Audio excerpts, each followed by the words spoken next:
Coming up on TekThing, wireless headphones do not suck. Let's talk Nuraphone, Sennheiser HD1 wireless, and Bluewave's Get. Cloudflare's DNS. Do I get the benefit if it's not on my router? Shopping for a PC case? We got a guide for you. All that and more coming up on TekThing. A big thank you to our patrons David, Adam, Andrew, and Josh. Join the crew that makes TekThing possible. Become a patron at patreon.com/TekThing. I'm Shannon Morse. And I'm Patrick Norton. And this is TekThing, where we have something useful in every single show. Oh my goodness. Except when the red light is blinking on the Drobo. No! You had a dead drive in your NAS? Yeah, I still do because I haven't replaced it. I dropped in a 3 terabyte drive. I happen to have a 3 terabyte drive. Well, just like laying around? It was in another NAS. Oh, okay. So I tore that NAS apart, shoved it into my Drobo. And it was like, it will be 30 hours. And then like an hour later, it will be 19 hours. And then like 5 hours later, it will be 11 hours. Were you rated there? How does the Drobo work? It's kind of like RAID 5 plus special sauce. Okay, cool. I use RAID 2, so I'm not too worried about the one dead drive in my NAS. It can't back up currently because it's like yelling at me every time I boot it, but at least I have Spider Oak backing up too, so I'm okay. It basically, like, all my data's there, all my data's safe. It's now doing the process of creating, the data. Right. Oh, goodness. It's fun. Yes, that's the word I'll use, fun. Fun! Fun! Let's hang over the precipice. It's fun! Well, you know what is fun? What's fun? Luxury headphones. I have disliked wireless headphones. I will say I have for too. So long. I have too, but we got a tweet. It's from Ben, aka @HardyBM, and he said, "What do you guys think of the Nuraphone headphones over at Nuraphone.com? They are heavily promoted on social media. I'm attracted by the Oda acoustic trickery, but not sure how much of it is woo. Your advice is appreciated." I like that word, woo. I like that word too. Yeah, I can understand the woo concerns because you go to Nuraphone, and the first thing you see is this. Yeah. And you're like, oh, that's odd. My wife actually looked at the... You know, when I saw those in real life, I gotta say, I said the same thing. I was like, that looks weird. Yeah, my wife's face was, that's kind of obscene, honey. Yeah. And that's not even the part that really... You go to the Nuraphone, like the link that Ben had there to their website, it's just very dramatic. Hear every note. Feel every beat. We all hear differently. The Nuraphone uses a self-learning engine to automatically tune to your unique hearing, bringing your music into stunning focus. Woo! It does sound very woo. And, it's a very unusual design. Literally an ear on a stalk inside an over-ear headphone, creating dual passive noise isolation, which I gotta say right now, it's actually really effective. Yeah, I mean, it sounds like it would be, given that it's doing the over-the-ear thing, which I love, and the headphones inside. So it sounds like it would be very isolating at the same time as giving you all the sounds you would appreciate. Well, that's where things get kind of interesting, right? Because multiple drivers in headphones have often been atrocious, right? We had a One More design we talked about, their triple driver over-ear, which is pretty good. And this is an interesting idea. They have an in-ear, the stalk, the thing that sticks in your ear. That's fed by a full range driver, and then there's basically a subwoofer, a bass driver that's in the cup. Now, we'll come back to that in a second, because along with those drivers, there are also very sensitive microphones inside the Nura. We do actually all hear differently. Everybody's ears and hearing are different, from the outside of the ear to the ear canal to the actual cochlea. And when the Nura's app, what it does is it plays tones into your ears, and the mics listen for Oda acoustic emissions. Now, this is literally detecting the vibration of hair cells in the cochlea. Wow. It is used in diagnostics for hearing problems. They actually use it for infants, pre-verbal, right? They can use this kind of testing to figure out if there are hearing problems before the child actually can speak, right? It's slick. That's cool. It then creates a custom hearing profile that's tuned for your ears. And then, if on the website they have this cool thing where it rolls it out so you see the lows and the highs. And the further away from the center, the more sensitive you are to those frequencies. It doesn't unroll it for you in the app. You just get the weird Rorschach blot. You're talking about how they developed this product, and it sounds almost like I'm wondering if you can hear Yanny or Laurel when listening to these headphones. I have steadfastly refused to listen to that. It's the weirdest thing. Everyone knows that meme.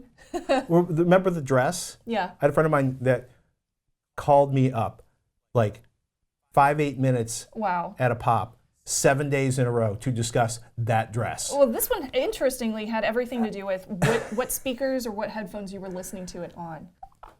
I'm not going there. because my children, I want to spend time with my children. So the app's really crazy, right? It makes sure you have a seal before you run the test, because you have to have a good seal. And it lets you control the immersion mode. So you can turn the bass driver up to a level you feel good about. And since it's playing over the ear, the thump actually hits your earlobe and the skin around your ear. It sounds weird, but for me, about 40 to 50% up was really satisfying on my beloved Clutch albums. So, was it woo? No. Though my first go around on it was awful. I didn't pull the plastic off the ear cups. So this is the silicone ear pad, and this is the ear cup, and these little spots are actually vents. They're called Tesla valves, right? And Tesla valves sound really amazing, but they're essentially one-way valves that were invented by Tesla, so they're really cool. But what's crazy, by leaving the plastic on, that kept the Tesla valves covered, which completely screwed up the bass response for the headphones and gave me a really bad map of my hearing. Those Tesla valves, they actually control airflow for the built-in active cooling. Somebody at home's laughing, so quit laughing. These are silicone earpods, or silicone ear pads, and my ears didn't sweat when it was 80 degrees out. Wow. This, That's actually kind of nice. It was really nice. Apparently they go in on the bottom and out on the top, and as the driver plays, like, it basically moves air through there. Okay. It's crazy. There's a lot of engineering in these. Once I tore the plastic off and reset my profile, I was shocked. I'm not the biggest fan of the light pressure of the in-ear, but I mostly forgot about it, and again, the background noise was pretty much gone, at least until I stood next to a diesel cement truck, which are everywhere around here. These sound really good. Big open soundstage, excellent low-end thump that you can tune to taste. Now, a tad more on the highs than I usually do, but clean, detailed cymbals. It was really good. I ran Nuraphone mostly over Bluetooth, though you can use aptX HD or run it wired via cable, Lightning, USB-C, micro USB, analog. Battery life is up to 20 hours. Music sounds good. The mics are acceptable. It's a very simple design. You have two buttons, one on the outside of either ear cup. I use the stock setting. One turns the immersion on and off, and the other lets you answer calls or play or pause your music. Hold that thought for a second, because as I was thinking about this, the classic, the standard in this range, these are the Sennheiser HD1, and Sennheiser was gracious enough to loan me a pair of their HD1 wireless for comparison to the Nuraphone. So these are based on the Momentum, which became the HD1, and the wireless version came out a few years ago. They offer some of the best wireless performance you can buy, along with active noise cancellation, which, unlike some of the options out there, kills the sound of the dryer or the AC drone in the lab without ruining the music. Yep. I will leave that name nameless. Good soundstage, classic Sennheiser sound, more neutral on the highs than the Nuraphone, solid bass, but there's no loudness slider like the Nura. They also have a volume control button. Oh. I didn't realize how much I like volume control on wireless headphones until I used these. Yeah. They can connect via aptX, not aptX HD, or a standard cable, like a standard 3.5 millimeter cable, and offer something like 22 hours of battery life. Wow. Built-in 2-mic beamforming array, very, very good. The HD ones also don't stick things in your ears. True. And this will be a sticking point for some folks that try the Nuraphone, because the Nuraphone does stick things in your ears. So awkward. You will either like that or not like that, or not notice it or notice it. Everyone's hearing is different. Everyone's Nuraphone experience is different. Also, the current firmware can only sync with one device at a time, so if you want to use them with your phone and your PC simultaneously, you can't. You have to switch. So would you say overall that these are woo? I was having the woo was strong when I first read them. Then I put them on and got them running. So $399, $20 for additional proprietary cables on Nuraphone.com. Do not lose the cables, especially the Lightning cable, which costs $40. Yeah. The Nuraphone is not cheap. I can't guarantee you won't get some very odd looks and comments when folks see the inside of the ear cups. Like I said, my wife would, that's kind of obscene, honey. I also feel confident in saying they are not woo. They deliver an excellent wireless audio experience, even if you're in a mildly noisy place. Now, for folks that don't want to deal with apps and proprietary cables you can't find locally, or things poking in your ears, or you want some noise cancellation to really hammer on the data center fans or the airplane drones, and a volume control, Sennheiser's HD1 wireless is excellent and currently sells, it's actually all the way down to $312. Wow. Yeah, that's, almost makes me wonder. What was it originally at? Upwards of $400. Oh, wow. Mm-hmm. It's a good discount. It's a good discount. I love when prices come down. I will say the Sennheiser HD1's bass will sound a little meager if you've had the immersion turned up on the Nuraphone, which I'm just going to start calling loudness. Because it literally turns the bass up. So weird. Well, do you have any thoughts for folks that have some nice headphones but wish that they were wireless? I do. Okay. This is the Bluewave Get. That's what that thing is. I was wondering what this was. So I saw these guys at, I want to say CanJam SoCal Yeah. a year and a half ago, a year ago, and they had a demo, like a final demo. And I was like, this sounds really, really good. Yeah. And then this year they actually had them for sale. It's a tiny clip-on, it's a wireless DAC and a mic. It looks almost like a laser pointer. It does look like a laser pointer. It will not laser point. It will, however, give you little tiny green or blue LED lights. What it is, though, it's a DAC and a headphone amp, and it does Bluetooth. Actually, it does Bluetooth 5.0, AAC for iOS, aptX, aptX HD. It weighs less than 30 grams. Wow. It weighs nothing. And the volume control on there, see the little analog volume control there? Right here. It's an Alps potentiometer if you want to geek out on I love audio geekery. potentiometers. Oh my goodness. Full play, pause, answer, and skip buttons. And yeah, it turns any wired headphones into wireless headphones. So if you have, say, some headphones you love, but you're horrified with the idea. Wow. Yeah. You have, these are well loved. These have Biodynamics DT770 Pro. Yes, these have been well loved and abused and traveled. But literally, you go like this and you connect it to Bluetooth on your phone or your computer, and you're done. That's cool. Yeah, figure 6 hours if you have it turned all the way up and are either A, trying to ruin your hearing permanently, or B, driving some power-sucking planars. In commuting around the home and office, I went several days before charging with no issues. Recharging via micro USB takes a couple hours, and you can use the Get while it's charging. Yes! I love being able to use things while you charge, because every so often something won't work while you're charging. Yep. What she said. I also had no issues calling my mom using the built-in microphone while it was clipped to my shirt, and frankly, that is high praise. Yeah, that's nice. The audio is as flawless as wireless audio gets, $129 for the Bluewave Get. And if you want the slick headset mount that allows you to basically clip it onto, it's got a bigger clip so it goes over your headset and little tiny cables, you can attach, you can get those for $15 more. Bluewaveaudio.ca is the website. Woo. I may be willing to give up a headphone jack on my next headphone. If, and it's two big ifs actually. What? If I have a set of high quality headphones, or as long as I own an AudioQuest Dragonfly. In which case I'll be running around with a little dongle hanging off the bottom of my phone and everybody will make fun of me. Yeah, you would be. And I would definitely be the one making fun. You should. There should never be Velcro holding your DAC onto your phone unless you enjoy your audio that much. Agreed. Velcro on the phone. You could Velcro it to the dashboard. You could Velcro it to the cat. No. No.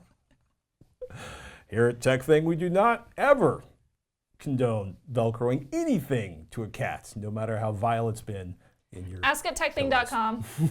Don't Velcro anything to your cat. We do not advise that. And if you have any comments, you can leave them below or tweet at TekThing. BT dubs, everyone. I am gearing up to build a new PC. I am so excited about this, and I want your recommendations. I already have an NVIDIA GTX 1080. It's not a TI. I still spent way too much money for it, but I have one, and that's what counts. And I also have a 1 terabyte SSD for storage, so I'm currently looking to build an incredibly LED-worthy machine. So send me your motherboard and your RAM pics that include RGB lighting options, because I want this rig to be that much extra for my Starbucks Frappuccino self, and I will put my final list on PC Part Picker so that you can take a gander at it and let me know what you think.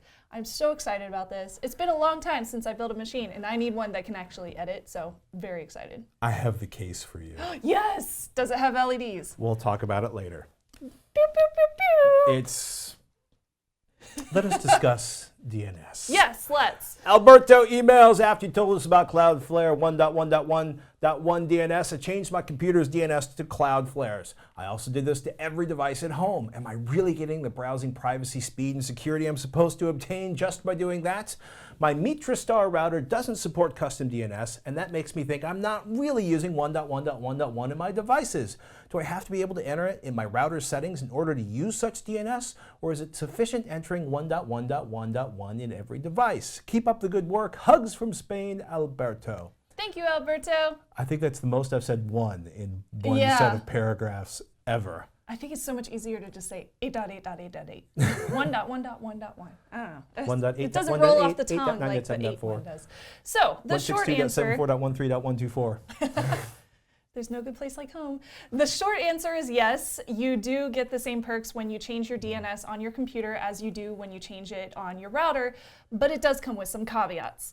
So owning a router that allows you to change your DNS on your router makes it a lot easier to introduce a new device to your home without the need to change your DNS on that new device as well, because the router is just going to automatically apply those DNS settings and that address change to all devices connected to that router.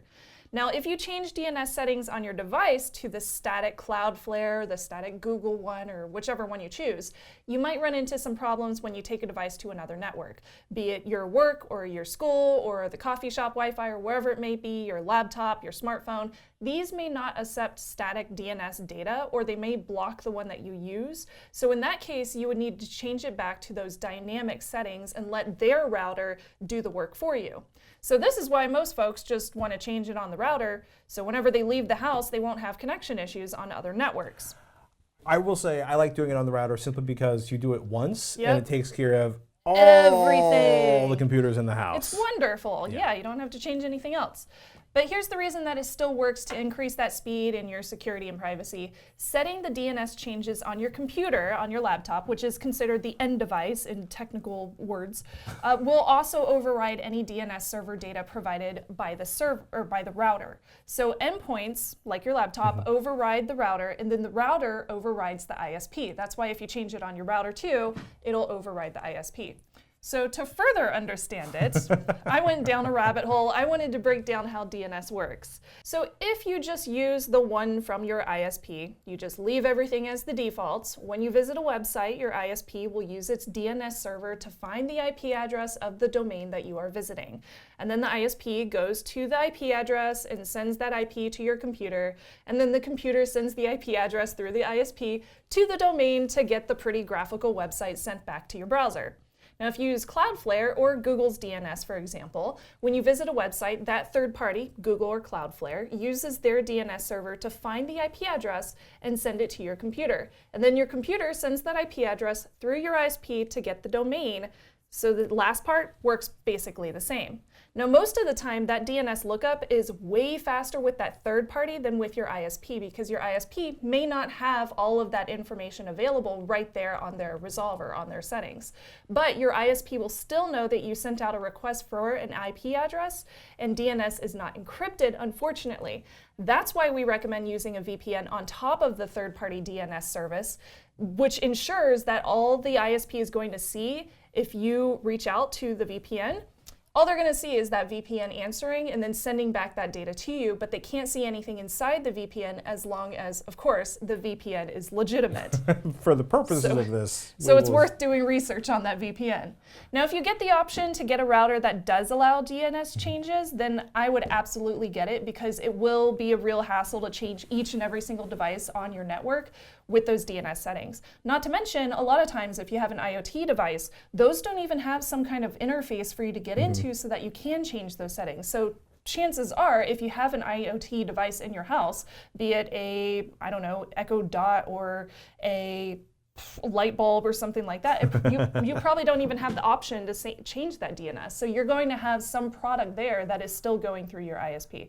So my advice would be either invest in a router that does allow you to do that, or have a lot of fun changing all those devices, and hopefully you don't have any IoT ones. Oh my goodness. Do you worry, I mean, do you run a DNS checker to see if your VPN is leaking when you're trying a new VPN? I haven't done it lately, just because I haven't tried any new VPNs, but I have tried it on private internet access and TunnelBear. Okay. And both of those were fine.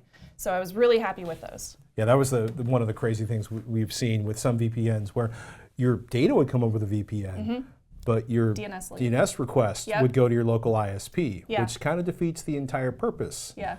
I mean, they don't know what you're, well, they know exactly what you're looking up every time you do a DNS request. So let me know if anyone has any questions or concerns about DNS, or lookups, or how to change your router settings, or whatever information out there. I would love to help you out with it. I'm super geeky and technical with that kind of privacy scenario jargon stuff. So ask at TekThing.com, or you can tweet me at TekThing or at Snubs too, my personal one. I'll answer there too. We love your questions, your tips, and your suggestions of products and ideas to check out. You can tweet at TekThing, at Snubs, or at Patrick Norton, or just email ask@TekThing.com. And a big shout out to the patrons at patreon.com/TekThing. They pay the bills, they make the show possible, and frankly, you keep my family fed. Thank you, patrons. Join the crew that makes TekThing happen at patreon.com/TekThing. And thank all of you for watching or however you support the show. We appreciate it. Hey everybody, Patrick here. You may notice I am wearing a hat and Shannon is not here for this segment. I apologize. We had an amazing segment recorded to you about buying a new PC case, what to look for, how to shop for them. And there was a terrible digital crash. And so I am reconstructing it best I can without A, Shannon's input, because she's built quite a few PCs since back in the day, and B, without her reaction to one particularly shiny case in this segment. I bet you can guess which one. Let's start out with Bill's email. He says, how do you shop for CPU cases? I have a home theater PC that I love. Over the years, I've added RAM, wanted to add drives, but the case is tiny. It's a pain to get into it and then stuff everything back in. I'm also considering building a PC with or for my son, and I want to make sure that if we do, he gets a case he will be happy with. Thank you, Bill, near Athens, Georgia, not Greece. Bill, say hi to the 40 Watt Club for me if it's still there. So if you look at the Amazon bestsellers for PC cases, right, there are a staggering number of options. And you can see stuff from anywhere like 20 bucks, I think, for a Roseville case. And if you get selective, like here's a Thermaltake tower for 215 bucks, a Cooler Master Cosmos with dual curved tempered glass side panels, and that's like 300 bucks. There's a pretty insane range. You can, me personally, I've found nice ATX cases sitting out in the sidewalk. Maybe it's an Alameda thing, usually at the corner of the block. And as much as I like free ATX cases, because an ATX motherboard is an ATX motherboard. Doesn't matter if the case is 15 years old. The new cases, modern cases, the ones you can buy today, they tend to be much more thoughtfully designed and much less likely to slice you up than in the past. Rounded up, rounded metal edges, slot covers instead of twist out slots, rubber grommets to protect your cables. I just want to mention how nice not bleeding after a build is. In most cases made today will not leave you bleeding or with blood on the motherboard. So the motherboard, now that I've mentioned that, is kind of the critical central thing here. What is the size of your motherboard? Over here on the right, that's a mini ITX at 6.7 by 6.7 inches.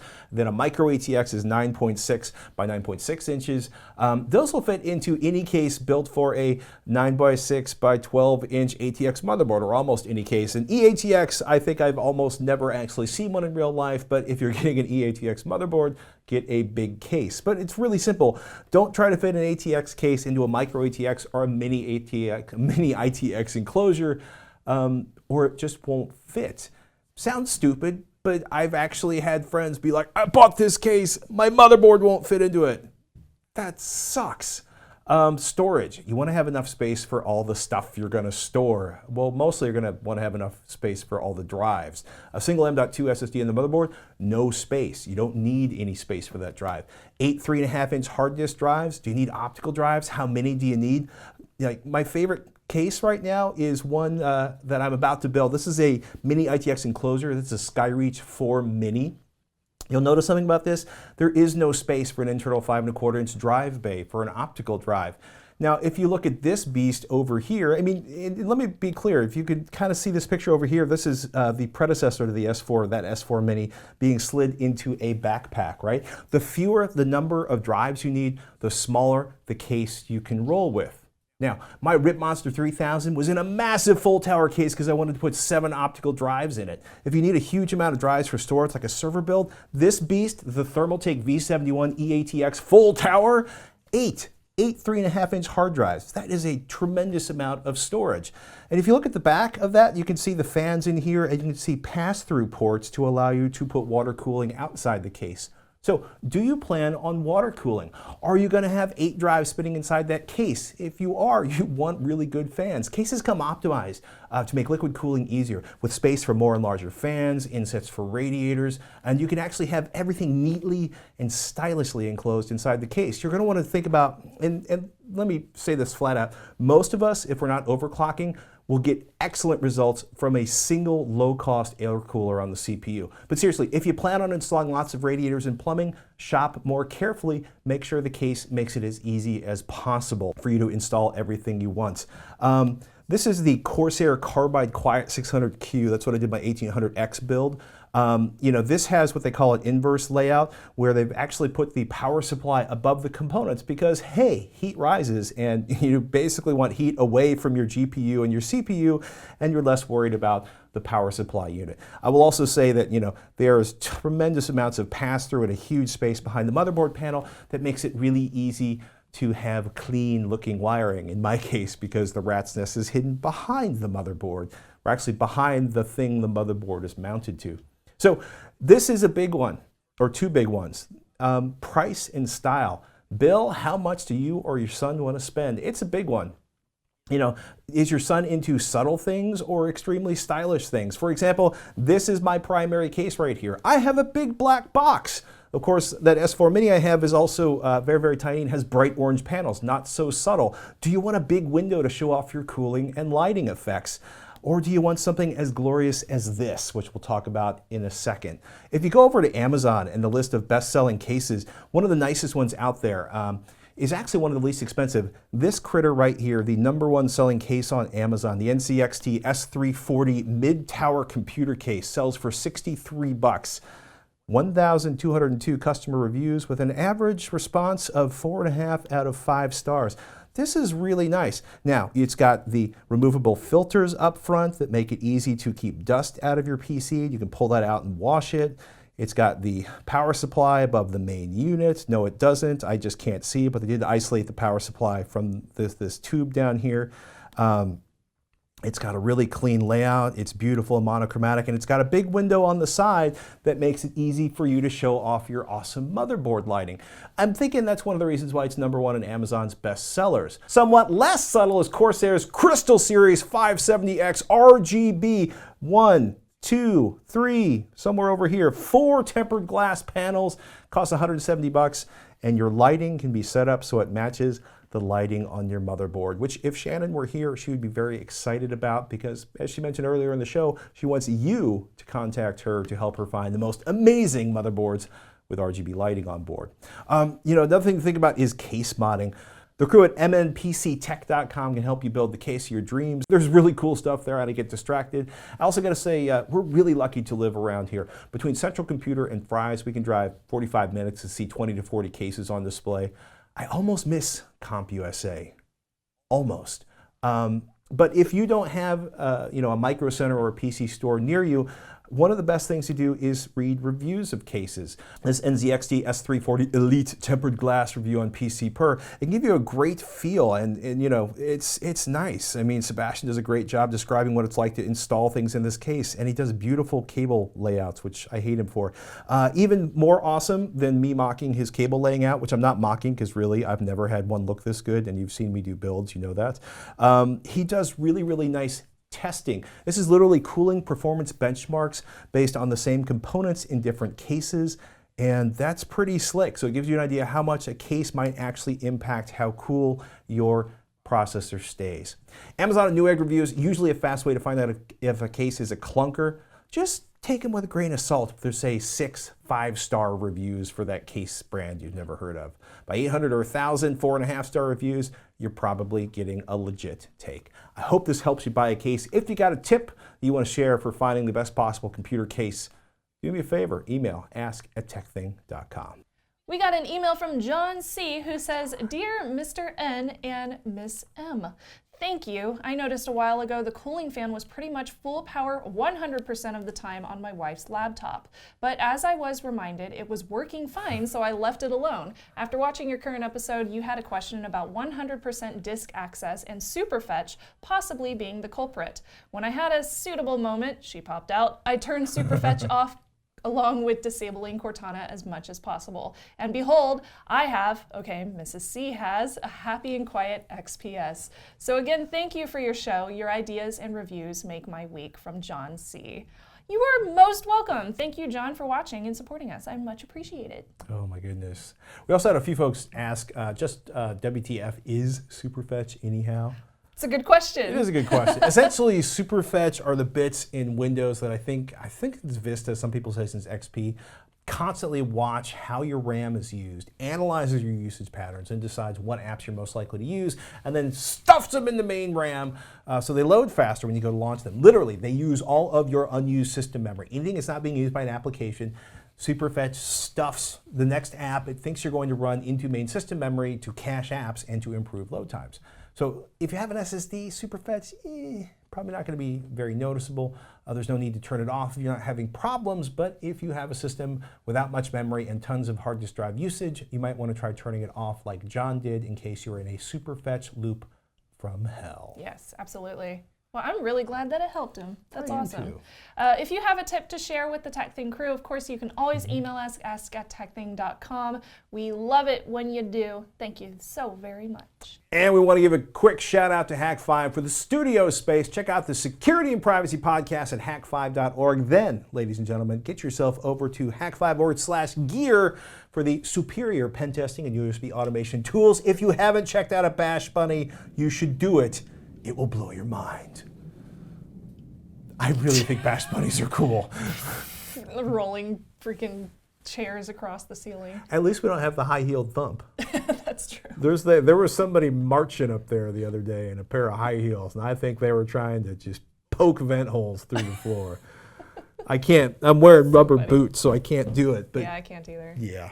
Our analog pick this week comes from JW Travel 1 on Twitter, who says, @Snubs, more analog play. And he included a awesome photo of this 1,000-piece puzzle that he's been building. And it's the Curious Cupboard building puzzle. That's really cool. It looks complicated. Dr. Caligari's Curious Cupboard of Doom. Thank you for sending that to us. So cool. I have a few puzzles that I want to buy. They're Sailor Moon puzzles, of course.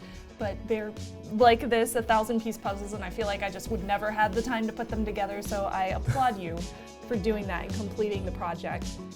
We had some Totoro Miyazaki puzzles that were like 25 or 50 pieces, and we brought home one that was like 300 pieces. You want to see a small child panic? Take them from the 25-piece puzzle to the like 500-piece puzzle. That's They so give you sad. a look like there was big side eye. Make sure to email us your analog picks. We would love to show them off on the show. Ask@tekthing.com. I'm Patrick Norton. I'm Shannon Morse. We'll see you next week on TekThing.